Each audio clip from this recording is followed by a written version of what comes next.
Welcome to MalcolmPresents.com, a new internet streaming show heard exclusively on MalcolmPresents.com. And this is our show. It's Courtney on Health. Welcome, Courtney. Welcome, Max. Hello.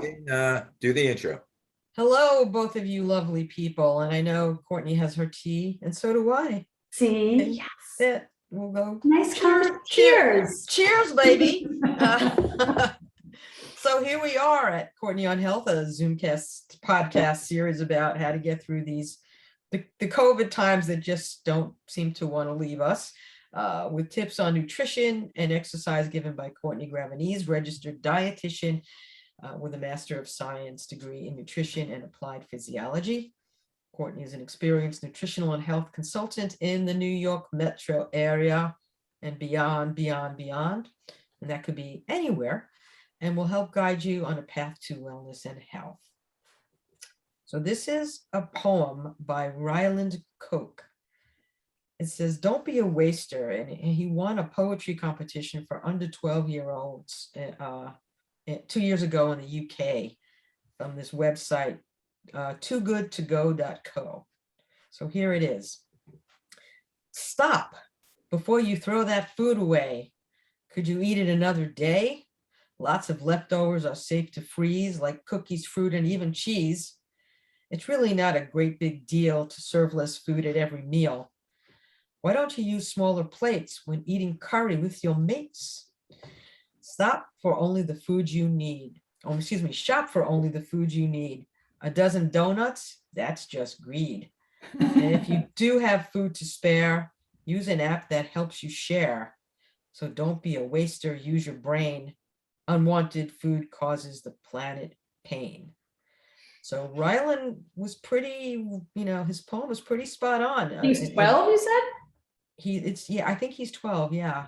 And this was a contest about food waste and earth, and he won this particular part of that contest. And rightly so. It is, as they say, it's spot on. My grandmother was from England, so there's some British blood flowing in me.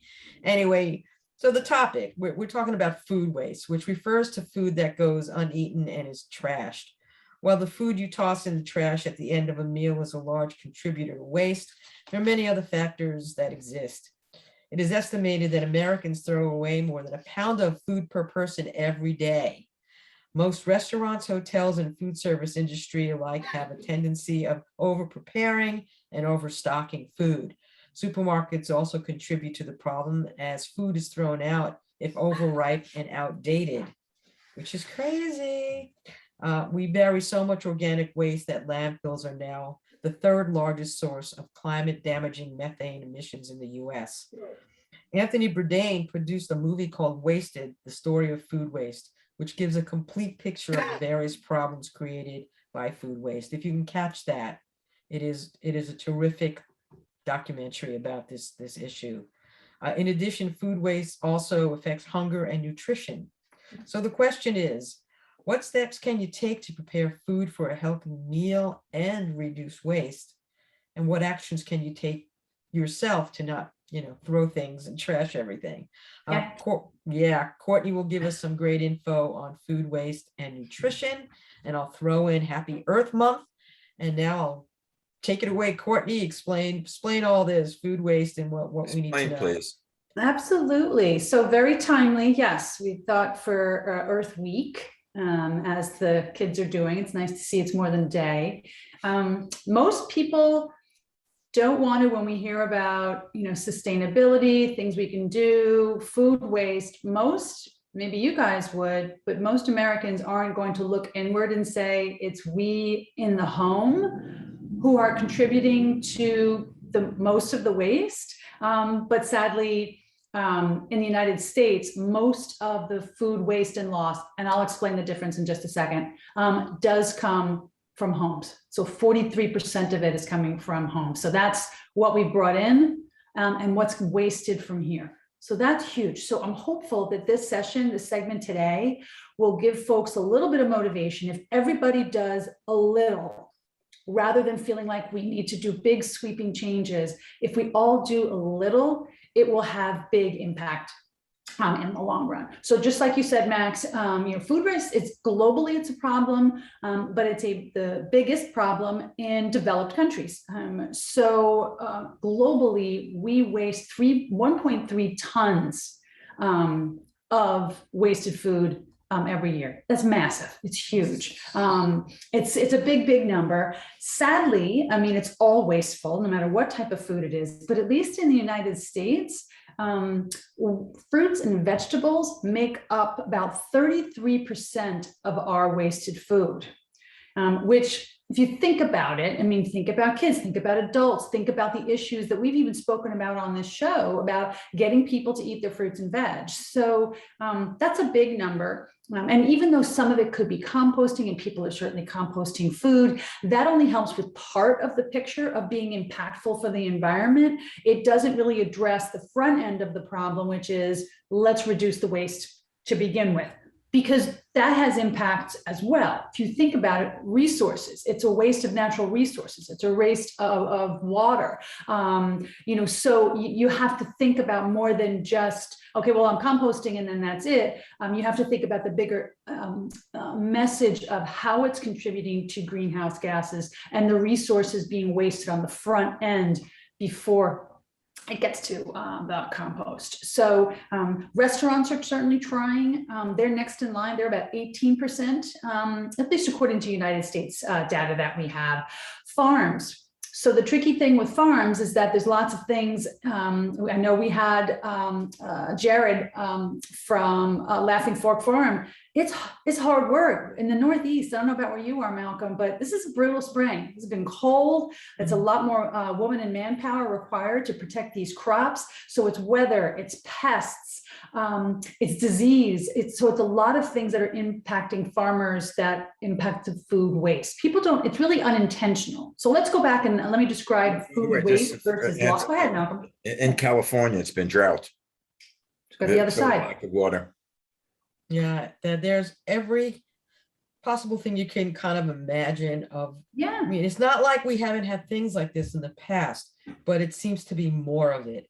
The seasons are definitely off, and that's a problem for farmers, especially in the Northeast. And drought in California, I don't know what the stats are, but they supply major amounts of our food in this country, and especially produce. Right. So yeah, that's just a big issue, and it is, and it's not intentional. I mean, you got to believe these farmers are doing everything they can to get these crops out, but that's where part of this food loss is. So you know that they're not willingly or intentionally contributing to this, as opposed to, and I'm not putting all the fault on us, but that is unintentional loss versus we've either over purchased, overmade, and we'll talk about that in a second. I'm just trying to give a picture of, so food waste, if you can imagine, is really food discarded once it gets to just before the consumer or just after it's gotten to the consumer. Food loss, which also is under the big umbrella of food waste, is think of anything along the supply chain that could happen. So most people won't realize that. Again, we mentioned the issues that could be on a farm with harvesting, but it's how is it being transported? What's happening once it leaves the farm and it gets to a grocery store or a market, or even a farmer's market, for that matter? How is it being handled? Once it gets into the shelves of the grocery store, what's happening in terms of storage? I don't know if this has ever happened to you guys before, but in the heat of the summer, I'll buy milk and it feels cold in the grocery store, but then I'll get home and invariably it's one of my kids that says there's something up with this milk, and it's gone. So the problem in that case is it was clearly kept outside, poorly refrigerated before it got in. So you see all these things that layer on top of each other that contribute to overall food waste. So I think it's important for folks to understand all of the things, all the variables that go into how we define food waste. And most people don't realize that the single largest component of our landfills is food waste. They usually think it's other things, but it's food waste. And if you think about our issue with hunger and food, insecurity, that's just That's shameful. So there's lots of things we can do, like I said, individually. And if you're at a company or a corporation, at our school level, that we could do to try and help lessen some of this waste, really owns what we could do. So, at home, the first thing I would encourage anybody to do is keep track just for a week. Just do it for a week. You don't have to do this endlessly. Keep track of what's coming in, what you're buying. And I don't care whether you're a family of one or you've got 6 kiddos at home that you're taking care of. So no matter what size, what are you buying? How much is going out wasted, meaning not consumed? How much goes to leftovers that ultimately doesn't get eaten? And just keep loose track of that. And that's helpful because it will on the front end say, you know what, I really don't go through that many grapes or that many, the cans of the beans are different because they're very shelf stable. I'm talking about perishable food, but it gives you an idea of where the problem might lie in your own home. I think that's really helpful and valuable information to take a step, forward. Leftovers. Lots of people get some leftovers from their meal and it sits inside the refrigerator. Now there's this fine line, by the way, between, okay, you don't want food waste, but you also don't want to end up in the local emergency room because you've eaten something that's really past its prime that's been sitting in your refrigerator. So be reasonable generally, and we've spoken about this before, foods have got about 3 days in the refrigerator, well kept, making sure there aren't, meat juices and things going on it, but keep track of those leftovers. To have 1 day a week, a sort of, there's got to be a better name for it, because clean out the fridge day, leftover day has no panache. It's got no fun. It doesn't sound interesting. It sounds like it's going to be a really awful meal.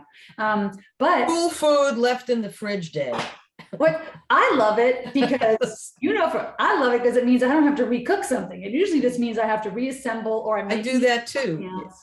Yeah, it's a very good idea. Plus, of course, a meatless day, like a meatless Monday, or could be a meatless Wednesday. It doesn't matter what day, right? But try to do that. That also helps. That's bad in a lot of ways.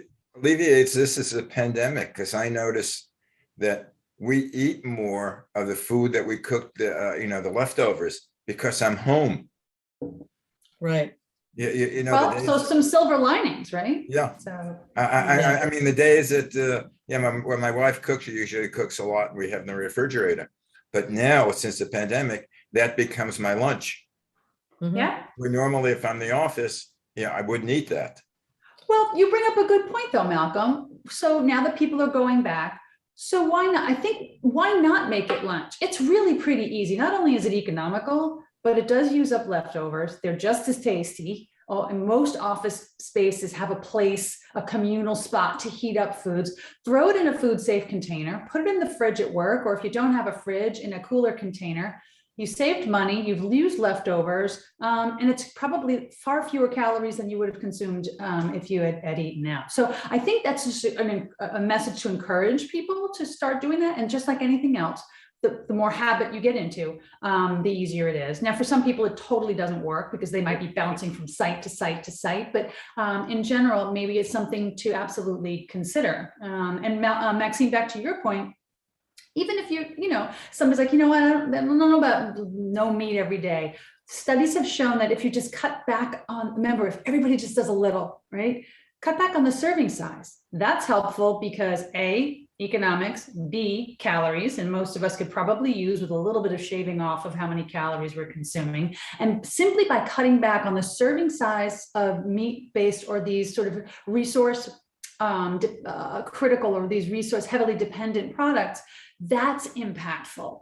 So instead of having a really big, steak, maybe only have a 3-ounce steak. And then if you think about it, if most of us are doing that, that has a really impactful effect on these environmental shifts that we're seeing and why food waste in general is an issue. Expiration dates. And I will tell you, this has been a source of confusion for a lot of people. And once again, most folks might not realize how that affects our food waste. Well, if you're like the average American and you go into your fridge and you see that a yogurt has an expiration date that's a few days past, before, what do you think most people are going to do?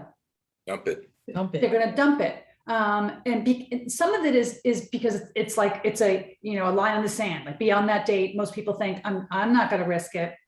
It's going out. Some of it is the confusing components of the labeling, use by, best by, expiration.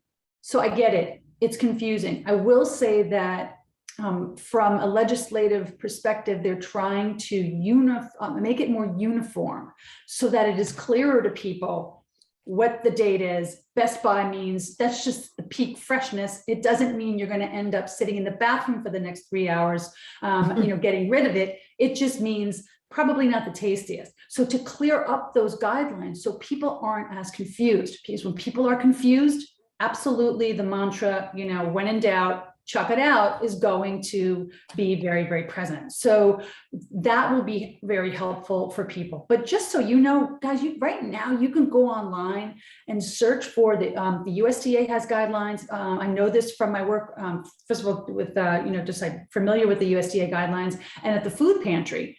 They don't have the luxury of chucking out stuff that's still good food that might be just passed. So there are very clear guidelines, very safe guidelines that follow food safety rules on how long you can keep foods. I encourage you to take a look at that. And even if that's your step, that's the one thing you're doing in your home, that's a step in the right direction, because there's a lot of stuff we're throwing out that doesn't need to be thrown out. Yeah. Courtney, how about the taste test? If something, even though it's expired, but that you take a taste of it and it still tastes good. Is that a sign that the food is safe to eat or not? No, unfortunately, you really can't go by that, or the smell check. It's interesting, like sort of from a how we've evolved. Think about a pet. Think about how we that's how we used to sort of figure out if something's bad. Some things right away you're going to know. I will tell you though that milk may smell fine, but could be spoiled. So that one doesn't necessarily work. Although if you smell spoiled milk, it's spoiled. But it's not a super reliable method, Malcolm, to use. So I would have to say you have to go by the dates. And then usually in addition to a date, a package would normally say, how long after it's been opened, it is good in your refrigerator. So that would be something I would encourage folks to pay more attention to if they're not paying attention to it right now. But this becomes part of your, if you're looking at, if you're tracking patterns in your home of how much is getting thrown out, what are the foods or the beverages that are typically getting thrown out, that would be a good thing just to keep track of. It's I'm throwing out milk every couple of weeks, or a plant-based beverage every couple of weeks. Well, maybe that's something that you need to either consume more of it, or in more likelihood, which makes much more sense, scale back on how much of that you're bringing into the home. I know sales are good. I'm always encouraging people to shop sales, but if you've heard my segments before, or you follow any of my posts, shopping sales is great if the food is going to get consumed. If you're buying Costco or BJ size serving sizes of things and it ends up getting thrown out, because it's gone bad, that doesn't help anybody, and you didn't save anything at all. So, but though the smell, back to your question, Malcolm, the smell and taste test is good. Certainly if you taste something and it's very off, when in doubt, throw that out. But it's not always reliable. You could get sick if something tastes or smells fine, but it indeed has gone bad. Yeah, I sometimes you can't figure that out, and Right. You try to. I would use the smell test, but now I tend to think if I have something in there and it's too long in there that I've cooked, I try to use everything, and I try to use the leftovers. So Right. I'm pretty conscious about that, because if I'm not, then I'm not being a good environmental podcaster for sure.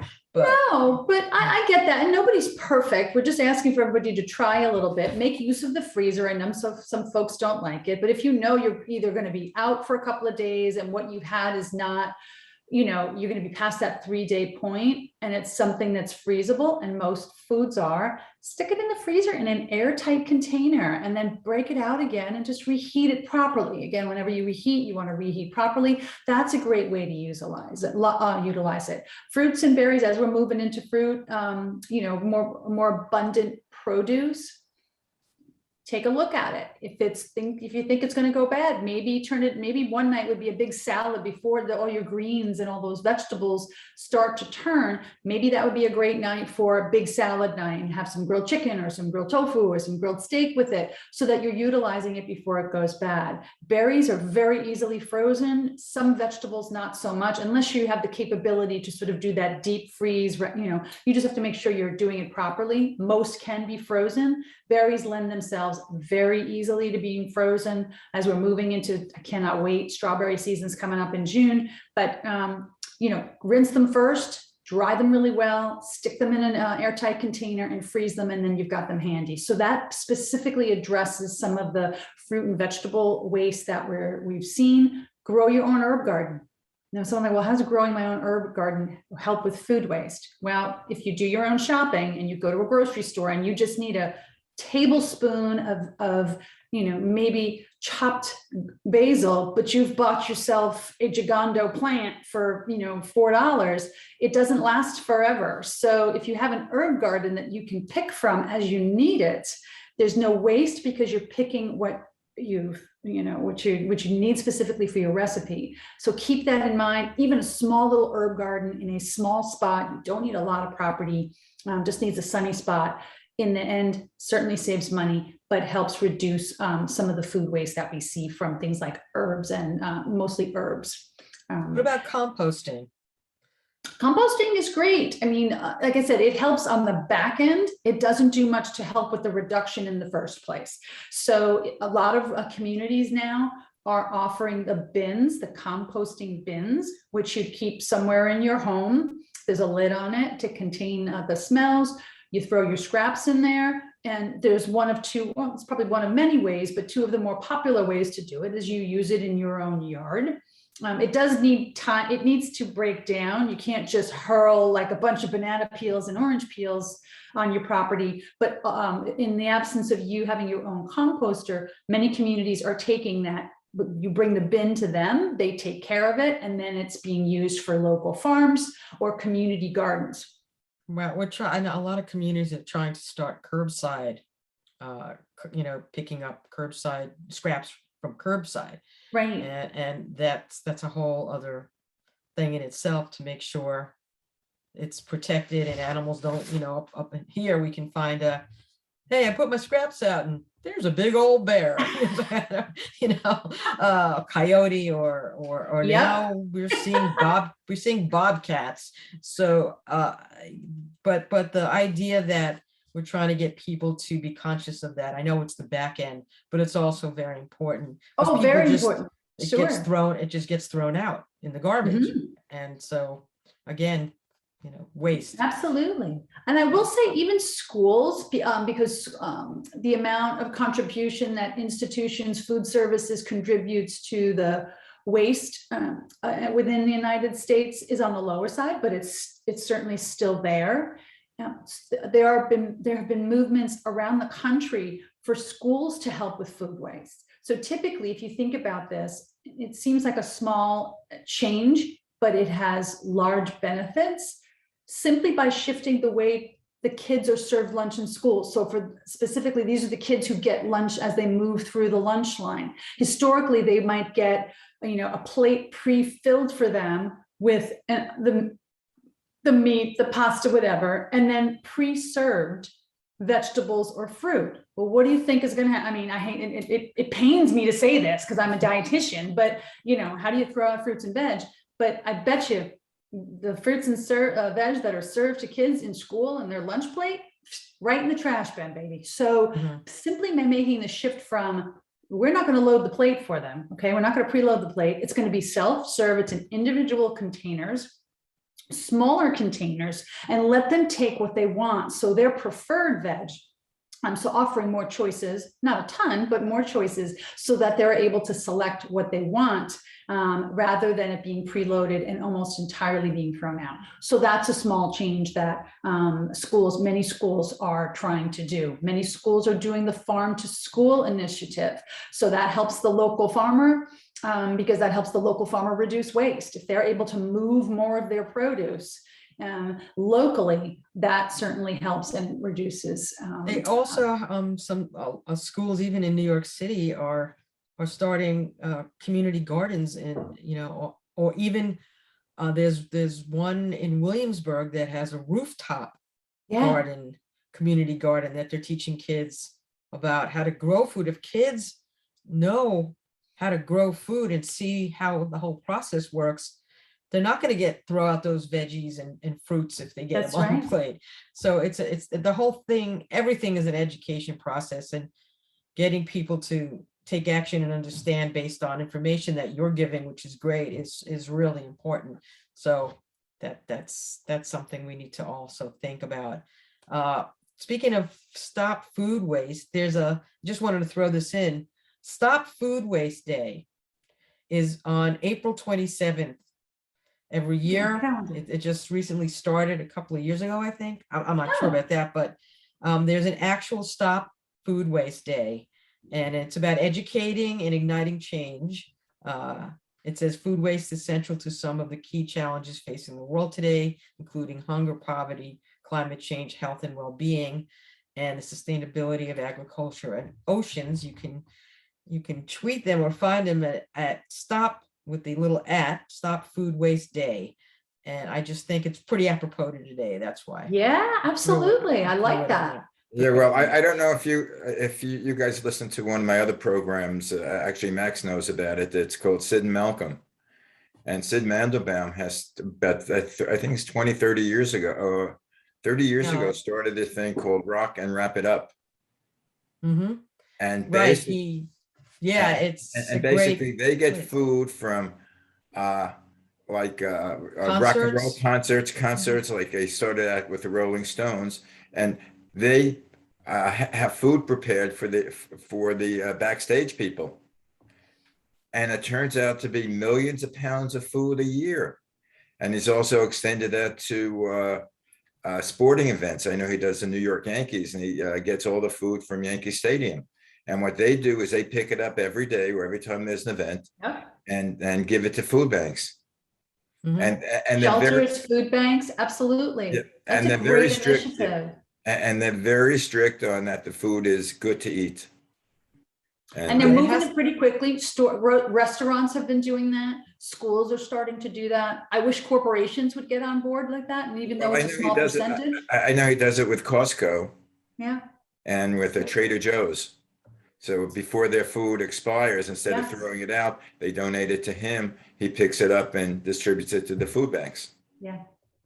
Absolutely. I mean, there's lots of ways once the foods hit market, or obviously you can't do that from somebody's home, but on a bigger level like that, like you said, Malcolm, and these big events, big corporate events, where there's a massive amount of food that's being put out there, to make sure within, like you said, a safe manner, it's getting utilized, is a great way to certainly fight food waste. Right. Yeah. Well, there's a lot that could be done, so people have to hop to, as they say. They do. And a simple mantra, I try to do it in my own family. I mean, we're not perfect here, but something, buy what you think you're going to eat, and eat what you've bought. If you're sending a kiddo to school with a lunchbox, pack what you think they're going to eat. Every parent wants to send this fabulous, beautiful, super uber healthy lunch with their kid. And it breaks my heart because I've spent a lot of times in schools, but it's like most of it gets chucked. So be realistic. When you're home, control a little bit better. But for the school lunch, give them what they want within reason. I mean, I'm not saying send them to school with Skittles, but I mean, be reasonable in what goes in that lunchbox, being mindful of the fact that in some cases it's ending up in the trash can. So just be reasonable for lunch.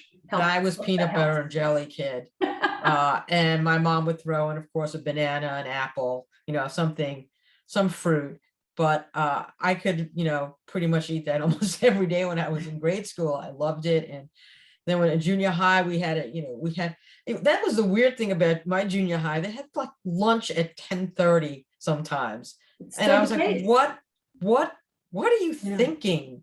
Like, why am I eating lunch at 10:30 in the morning? It's like, and we would raise questions and never get an answer. I was pretty feisty back then too, in terms of like, what the heck is going on here, guys? It's still the They- case. It usually comes down to spacing, but yeah, a lot of kids are eating, Right, it's- especially middle school or late elementary school, they're eating lunch like breakfast time, so. Right, yeah. We used to have a split schedule. So like the seniors or the juniors, came in at 7 or 8 o'clock in the morning for for the first period. So they were up longer.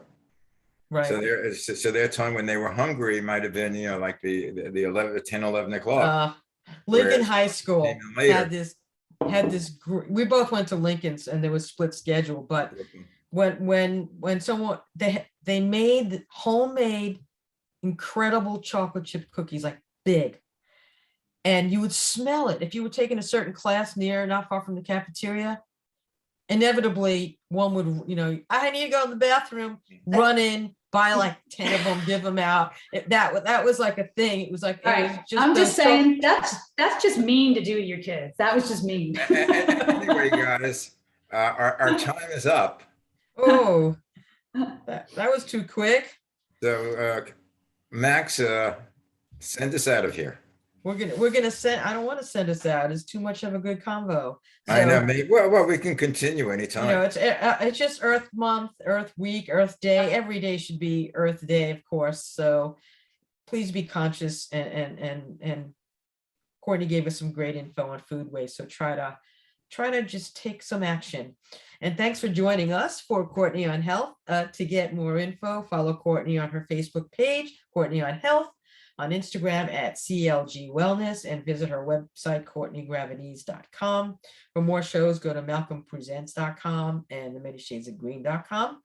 This is Courtney on Health, smart sound nutrition, strong, safe fitness, and we'll catch you again next time. Catch you next time. See you guys next week.